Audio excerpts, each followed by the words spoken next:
안녕하세요. 보현TV 북리뷰에 와주셔서 감사합니다. 백낙청 회화록을 소개하는 두 번째 시간입니다. 백낙청 회화록 1권에는 1968년부터 1980년까지 주로 70년대의 대담이 실려 있는데요.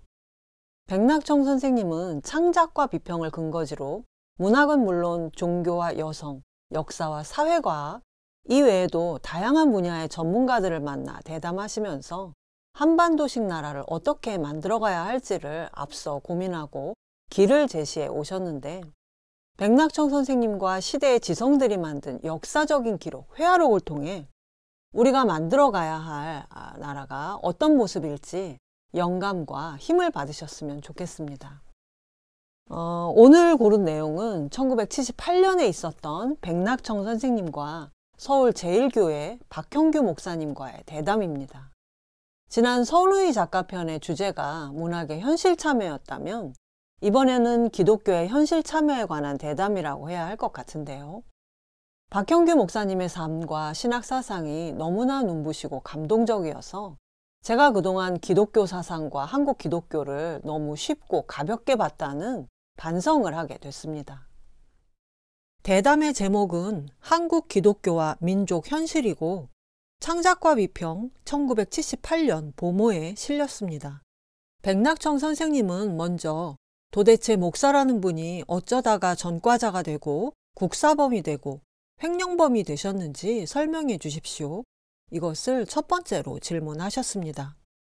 이 질문만 보면 박형규 목사님을 그냥 운동권 목사가 아닌가 생각할 수 있는데요. 그러나 박형규 목사님은 도쿄 신학대학원과 뉴욕의 유니온 신학대학원에서 각각 석사과정을 밟으면서 세계적인 주류 신학사상을 정통으로 공부하셨고, 그 속에서 발견한 성경의 예언자 전통을 따르려고 평생 노력하셨습니다. 박형규 목사님은 수도권 지역의 도시빈민 설교를 위한 도시선교위원회를 이끄셨고, 월간 기독교 사상의 주관과 기독교 방송 CBS의 방송 담당 상무를 맡으셨는가 하면 20년간 서울 제1교회 담임 목사를 지내면서 1981년에는 한국 기독교 장로회 총회장에 선출되셨습니다.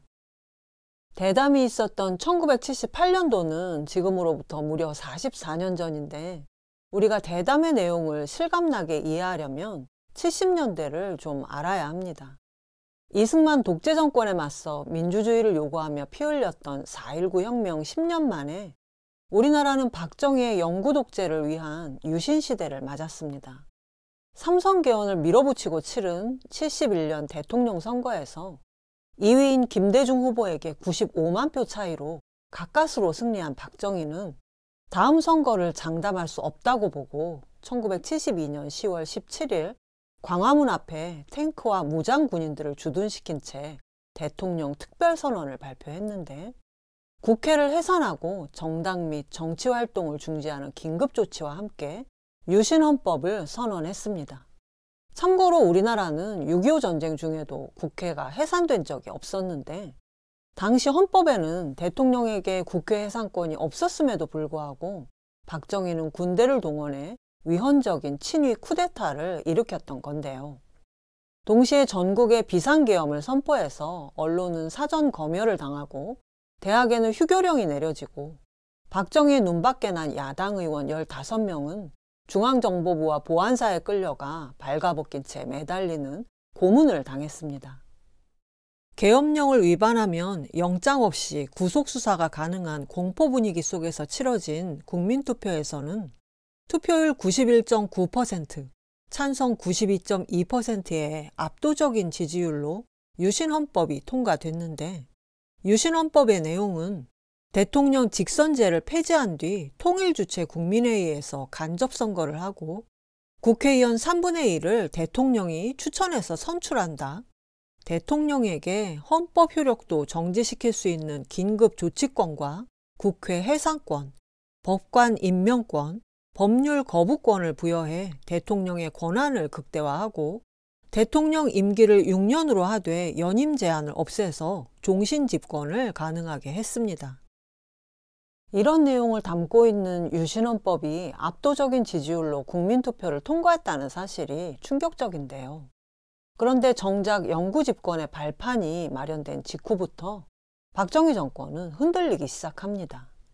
안으로는 포스트 박정희를 염두에 둔 2인자들의 권력 다툼이 심화됐는가 하면 밖으로는 시민들의 작은 반대의 목소리도 그냥 넘기지 못하고 입을 막겠다는 조급증을 드러냈는데, 그 대표적인 예가 남산 야외음악당 부활절 예배 사건과 민청학년 사건이었습니다. 이 두 사건에 모두 연루됐던 박형규 목사님은 원래 교회의 사명이 가난하고 소외된 자의 편이 되는 것에 있다고 보고 도시빈민과 노동자, 판자촌 주민을 상대로 선교해 오신 분이었습니다. 당시에는 이것을 특수지역 선교라고 했는데, 그런데 이들을 상대로 무조건 예수 믿고 천당 가자는 식의 선교가 아니라 빈민도 하나님의 자녀고 책임 있는 시민일 뿐 아니라 국가의 보호를 받을 권리가 있다는 것을 깨우치는 그런 운동을 하셨다고 합니다. 그런데 정부에서는 이것이 공산주의 활동이 아니냐고 오해를 했다고 하는데요. 박형규 목사님은 10월 유신 이후 언론과 정치인들이 위축돼 아무 말도 못하고 있을 때 교회가 나서서 할 말을 해야 한다고 생각하셨습니다. 1973년 4월 22일 남산 야외음악당에서는 기독교의 여러 교파 6만 명이 모인 부활절 새벽 연합예배가 열렸습니다. 박형규 목사님은 이날 민주주의와 언론 자유 보장을 요구하는 플래카드와 전단을 준비해서 기독교인들의 관심을 끌려는 계획을 세웠는데, 막상 현장을 둘러싼 경찰 병력 때문에 프랜카드를 들기로 했던 사람들이 그냥 도망을 갔고, 전단은 조금 나눠줬지만 역시 대부분 쓰레기통에 버려지면서 계획은 실패로 끝났습니다. 그런데 2달 뒤에 박형규 목사님과 부목사가 구속됐습니다. 이때 목사님은 기껏해야 경범죄 정도가 아니겠나 생각하셨는데, 실제 기소된 죄목은 내란 예비 음모죄였습니다.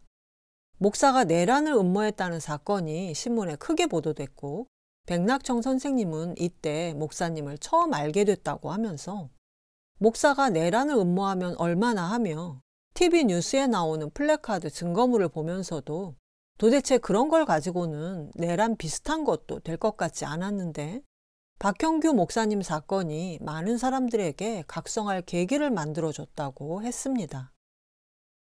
이 어이없는 재판에서 목사님은 7년 구형에 징역 2년을 선고받았는데, 그런데 선고 이틀 만에 보석으로 풀려나셨다고 합니다. 처음에는 이렇게 엉성하게 시작한 정권 차원의 사건 조작은 그러나 점점 치밀하게 잔인성을 더해 갔는데요. 박형규 목사님은 출소하신 뒤 강연을 통해 자유가 없는 곳에서는 사랑도 할 수 없다. 기독교는 사랑의 종교라고 하는데 사랑을 하기 위해서도 자유는 있어야겠다는 강연을 하셨고, 특히 청년들의 많은 호응을 받았다고 합니다. 다음 해인 74년에 이른바 민청학년 사건이 터졌습니다.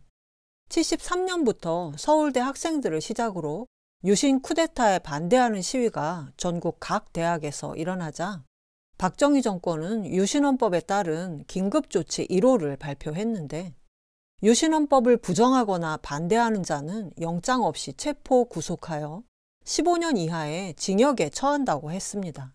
그러자 학생들은 전국 단위의 조직을 만들어 대응하기로 하고 전국민주청년학생 총연맹 민청학년 명의의 선언문을 만들었는데, 그러나 아직 실체가 있는 조직이 만들어지지 못한 상태였습니다. 각 대학의 주동자들이 이미 체포되거나 수배 중이었기 때문인데, 그러나 당국은 기어코 이 조직이 국가 전복을 꾀했다는 어마어마한 사건으로 조작해냈습니다.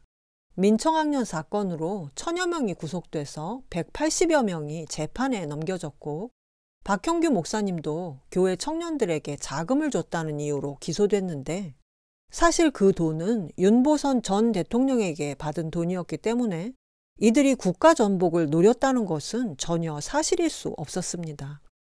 뿐만 아니라 이때 천주교 원주교구의 지학순 주교 역시 김지하를 통해 민청학년에 자금을 댔다는 이유로 연행됐기 때문에 이 사건은 개신교뿐 아니라 천주교 또한 각성하는 계기가 됐는데요. 이후 천주교 정의구현 사재단이 만들어졌고 기독교에서는 한국교회연합회 안에 인권위원회가 만들어졌습니다. 더구나 민청학년의 배후로 지목된 인민혁명당 재건위 관련자 8명이 사형 선고를 받은 지 18시간 만에 사형이 집행됐는데 유신 반대 시위를 계획했다는 이유로 실체 없는 조직을 만들어 사형 집행까지 한 것은 국가에 의한 사법살인으로 우리 사법 역사상 가장 수치스러운 재판이었다는 평가를 받고 있습니다. 30년이 지나 2007년에 열린 재심 재판에서 사형당한 8명 모두 무죄를 선고받았습니다. 이때 15년형을 선고받은 박형규 목사님이 10개월 만에 형 집행정지로 풀려나신 걸 봐도 기소 자체가 무리했던 사건이었음이 분명한데 박정희 정권이 이렇게까지 한 것은 본보기를 보여서 유신 반대의 목소리를 잠재우겠다는 의도가 분명했습니다. 박형규 목사님은 75년에 출소하자마자 곧바로 또 구속되셨는데 이번엔 죄목이 횡령이었다고 합니다. 역시 목사가 횡령을 했다고 해서 신문에 크게 났다고 하는데요. 빈민 선교를 위해 서독으로부터 받은 원조금을 실무자들과 목사님을 비롯한 구속자의 영치금과 구속자 가족을 위해 썼는데 원래 목적대로 사용 안 됐다고 해서 그걸 횡령으로 기소했던 겁니다. 당시 돈을 보냈던 서독 단체의 관계자가 직접 와서 자기들이 원조한 돈을 이렇게 쓴 것에 대해 만족한다고 증언했지만 결국 15만 원을 횡령한 죄로 10개월을 선고받으셨는데 목사님은 돈 관계로 형을 주는 것은 굉장히 낮구나 이렇게 생각하셨다고 합니다. 다시 수감 생활을 시작하신 목사님은 감옥 안이 오히려 더 편했고 그 안에서 만난 사람들을 상대로 본래의 사명인 전도 활동을 충분히 할 수 있어서 아예 남은 생애를 여기서 전도하면서 보내겠다고 마음먹기도 하셨답니다. 박형규 목사님의 순환을 무릅쓴 활동을 들은 백낙정 선생님은 한국 교회의 이런 활동을 뒷받침하는 신학적 근거에 대해 질문하셨고 박형규 목사님은 우선 기독교가 나사렛 예수에서부터 시작됐다는 점을 말씀하셨는데요. 예수가 하나님의 아들이고 부활해서 하나님 우편에 계신다고 하지만 실제 역사 속 예수는 마국간에서 태어났고 예수가 활동한 갈릴리 지방은 빈농과 어부 같은 소외된 사람들이 살던 지역이었는데 그런 사람들에게 예수는 그들이 하나님의 자녀라는 긍지를 일러주고 너희의 과거를 하나님이 용서하신다고 말했는데 박형규 목사님은 바로 이것을 기독교의 출발점으로 보셨습니다. 그리고 구약 성경에 나타나는 가장 중요한 흐름을 예언자 종교의 흐름으로 보셨는데 구약에는 제사장 종교와 예언자 종교가 양립돼 나타나는데 제사장이 주로 폭군이나 악한 왕에게 아부하고 이용당했다면 참다운 예언자는 왕에게 직언하고 민중의 타락상을 고발하고 그래서 희생당하기도 한 것이 구약의 예언자 전통이라는 겁니다. 신약시대에 와서도 세례 요한은 헤롯 왕에게 직언한 죄로 머리가 잘렸고 예수 자신도 쫓겨다닌 기록이 남아있고 사도 바울 또한 가는 곳마다 내란 음모죄로 결국 로마의 감옥에서 사형당했기 때문에 기독교 목사가 감옥에 가는 것이 성경적으로 보면 당연한 것이다. 기독교는 탈세속적인 종교가 아니라 세상 문제에 관여해서 그때그때 하나님의 뜻을 밝히고 직언하는 것이 기독교의 참다운 전통이기 때문에 바로 여기에 한국교회가 신학적 기반을 두고 있다고 말씀하셨습니다. 목사가 감옥에 가는 것이 성경의 예언자 전통에서 보면 당연하다는 말씀에서 박형규 목사님의 활동이 진지한 신학적 성찰과 결단에서 나온 것임을 알 수 있는데요. 7, 80년대 우리나라 민주화 역사에는 이런 참다운 기독교 사상으로 무장한 예언자들의 역할이 결코 적지 않았는데 이런 예언자들 덕분에 87년 민주항쟁과 같은 대중적인 민주화운동이 가능했던 게 아닐까요? 백낙정 선생님은 다시 한국 교회 내에 그런 전통을 확립하고 수호해온 분들의 맥락이 어떻게 되는지를 물으셨고 박형규 목사님은 한국에 기독교가 들어온 경로를 먼저 말씀하셨습니다. 우리나라의 기독교는 처음에는 구교인 카톨릭이 먼저 들어와서 유교적 생활 방식이 무너져가는 시기에 일부 받아들였다면, 개신교의 경우는 한일 합방을 전후로 민족이 비참한 상태에서 받아들였기 때문에 구약의 출애굽 사건같이 억압당한 민족의 해방에 대한 관심과 맞아 떨어져서 초기의 한국 기독교인들은 모두가 민족주의자요, 독립운동가였다고 합니다. 목사님이 학교 다닐 때만 해도 주일학교 선생 가운데 독립운동이나 민족주의에 대해 말하지 않는 분이 없을 정도였다고 하는데요. 그래서 3.1운동 때 기독교 인사들이 대거 참여했던 것이고, 본래 한국에 들어온 기독교는 이렇게 기독교 본연의 역사적인 참여였다고 하셨습니다. 그러나 민족주의적 성격이 강했던 초기 한국 기독교는 3.1운동 이후 일제가 역사적 색채가 강한 구약을 읽지 못하게 탄압하면서부터 신비적이고 보수주의적인 신학이 되고 말았다고 합니다. 신사참배 문제만 해도 성경의 모든 구절을 글자 그대로 믿는 문자주의 신앙을 가진 사람들이 완강하게 저항했는데, 이것은 자신들의 도그마를 지키기 위한 것이었지 민족의식과는 거리가 멀었다고 합니다. 백낙청 선생님은 구한말 봉건 지배층의 위정 척사운동이 자신들의 유교적인 명분과 종묘 사직에 대한 충성을 다한 것이지 민족 전체를 위한 게 아니었는데, 이것이 보수 기독교인들의 신사 참배 거부와 일맥상통한다고 보셨습니다. 그러면서 해방 이후에 기독교가 그 본연의 자세에서 더욱 멀어진 것이 아니냐고 물으셨는데요. 박형규 목사님은 이스라엘 백성들이 바빌론의 포로로 끌려갔을 때나 정치적인 억압 아래 있을 때 항상 예언자들이 해방의 날을 준비하게 한 데 반해 우리 교회는 현실 도피적인 신앙 속에 잠들어 있었다면서 세계 정세에 어둡고 정치에 대한 안목과 역사의식이 부족해서 이승만 정권에 상당히 많이 이용당했다고 하셨습니다.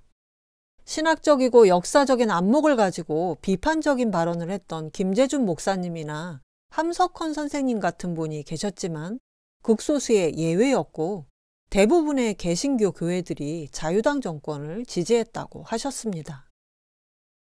백낙청 선생님은 교회사적 관점에서 봐도 4.19가 교회가 각성하는 중요한 전환점이었다는 것과 함께, 박형규 목사님이 60년대부터 제기해 오신 교회 갱신의 문제점과 그 대안인 세교회에 대해 질문하셨는데요. 구속자들을 위해 열리고 있는 모교기도회, 금요기도회가 바로 세교회가 아닌가 하셨고, 박형규 목사님은 기독교가 지난 2000년간 이어올 수 있었던 이유가 루터의 종교개혁과 깔뱅주의 같은 부단한 개혁이 있었기 때문이라고 하면서 2차 대전 이후 전 세계 교회의 연합을 추구한 세계교회운동, 에큐메니컬 운동에 대해 말씀하셨습니다. 교회의 타락을 막기 위한 정교 분리에 따라 세속 문제에 관여하지 않는 태도를 취해온 교회가 히틀러 치하에서 독일 민족이 기독교 세계화에 기여한다는 독일적 기독교에 넘어가 많은 사람들이 이용당하자 여기에 반발한 것이 칼바르트와 본 회퍼, 니멜러였는데, 이들이 주장한 교회 갱신은 교회가 자기 보존만 염두에 두지 말고 희생을 하더라도 현실에 뛰어드는 것이었습니다.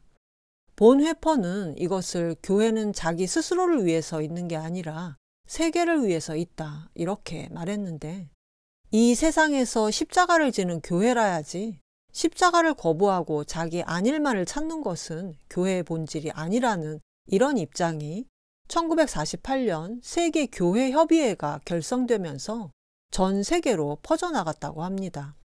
백낙청 선생님은 본 회퍼의 말대로 교회가 세계를 위해 존재한다면, 그렇다면 한국 교회의 경우 먼저 민족을 위해 존재해야 한다고 지적하시면서, 우리 사회에서 기독교인은 빨갱이로 몰기 쉽지 않은 특권을 가지고 있음에도 불구하고 분단과 통일 문제에 관한 기독교 쪽의 논의가 별로 없다.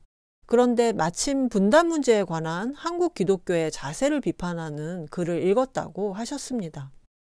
신학사상 77년 겨울호에 실린 박순경 교수의 글인데요. 민족의 분단 문제에 처해서 교회가 그것을 굳히고 악화시키는데 공헌해 왔다. 우리 민족의 분단을 초래한 서구의 죄악을 마치 하늘에서 떨어진 만나처럼 주워 먹고 살아왔다. 여기에 대해 박형규 목사님은 기독교적인 입장에서 볼 때 분단 문제는 귀신에게 사로잡혀 있는 상태라고 규정하셨습니다. 실제로는 아무것도 아닌 무엇이 억지로 분단을 강제하고 있는 귀신 들린 상태고, 따라서 이 문제는 귀신을 쫓아내는 게 급선무라고 하셨는데요. 귀신을 쫓아내려면 귀신이 들려있다는 사실을 인식해야 하는데, 분단돼 있는 것이 비정상이고 민족의 발전에 장애가 된다는 것을 온 국민이 알아야 한다는 겁니다. 그래서 교회가 있어야 할 곳이 바로 38도선 위다. 남북의 양쪽에서 비난을 받고 양쪽에서 박해를 받더라도 교회가 설 자리는 그곳이다. 우리나라에서 분단 극복의 문제를 아무리 말해도 공산주의자로 몰리지 않을 집단이 교회 집단과 신학 집단밖에 없기 때문에 이들이 좀 더 적극적으로 나서야 한다고 말씀하셨습니다. 백낙청 선생님은 우리나라가 해방될 때 38선으로 갈라진다는 생각을 누가 했겠느냐고 하면서 38선은 처음부터 강대국들이 얄타회담에서 자기들 멋대로 그었던 금에서부터 시작됐고, 6.25 같은 민족의 비극을 천재지변으로 보지 말고 역사적으로 파악해야 하는데, 그런데 이것을 근본적으로 풀어가려고 하면 정부에 의해 용공으로 몰리는 현실을 안타까워하셨습니다. 그런가 하면 교회가 오히려 정부 당국보다 더 경직된 모습을 보이기도 하는데, 예를 들어 미군 철수 문제의 경우 정부는 오히려 자주국방의 계획을 세우고 정 가고 싶으면 가라는 태도를 보이는데, 오히려 교회가 나서서 반대하고 있다.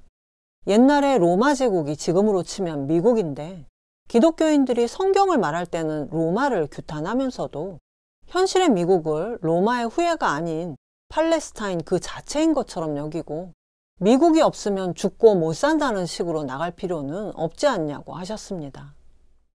그러면서 우리의 문제가 선의를 가지고 진지하게 생각하는 사람들이 하나라도 더 모여서 근본부터 하나하나 풀어가면서 어디까지나 정당하고 온전한 말로 국민 다수를 설득해야지, 일시적인 술책이나 혈기로는 근본적인 문제가 해결되지 않고, 그렇다고 명사들 몇이 모여서 서명을 하고 선언을 한다고 해서 갑자기 신통한 일이 생기는 것도 아니다.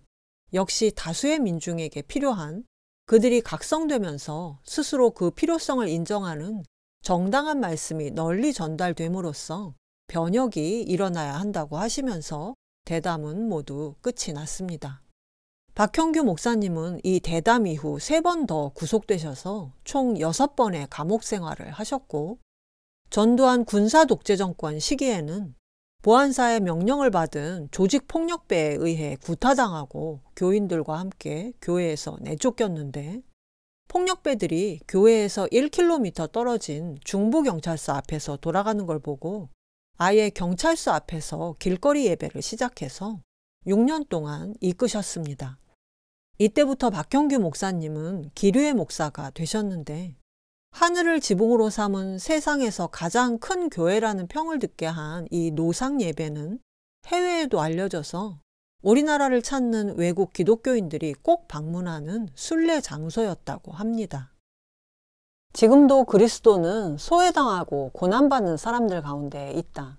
여기서 교회가 어떻게 하고 크리스천이 어떻게 살아야 하는가가 자명하게 우러나온다는 박형규 목사님의 말씀이 무척 감동적으로 다가옵니다. 제가 회화록에 이 대담을 소개하기 위해 참고도서로 박형규 목사님의 회고록을 읽었는데요. 나의 믿음은 길 위에 있다. 이 책에서 참된 예언자의 길을 추구하신 목사님의 사상이 칼바르트나 보네퍼 같은 서구 기독교 사상의 대가들을 충실하게 이어받은 것을 알 수 있었습니다. 현대 기독교 사상의 가장 고귀한 성취가 우리나라 민주화 과정의 사상적 기반이 됐다는 점이 충격적으로 다가왔는데, 더욱 놀라운 점은 박형규 목사님의 일생만 말해도 우리나라 민주화 과정의 대부분이 포함된다는 겁니다. 특히 이 책은 2010년 만해문학상을 받았을 만큼 개인적인 회고록 이상의 내용을 담고 있어서 그래서 다음 시간에는 이번 대담 소개에 다하지 못한 박형규 목사님의 놀라운 이야기를 이 회고록을 통해 이어가 보려고 합니다. 무속과 기복신앙이 판을 치게 된 이 시대에 진정한 예언자의 삶을 실천하신 박형규 목사님의 감동적인 이야기를 많이 기대해 주시고요. 이것으로 백낙청 선생님과 박형규 목사님의 대담 소개를 모두 마치겠습니다.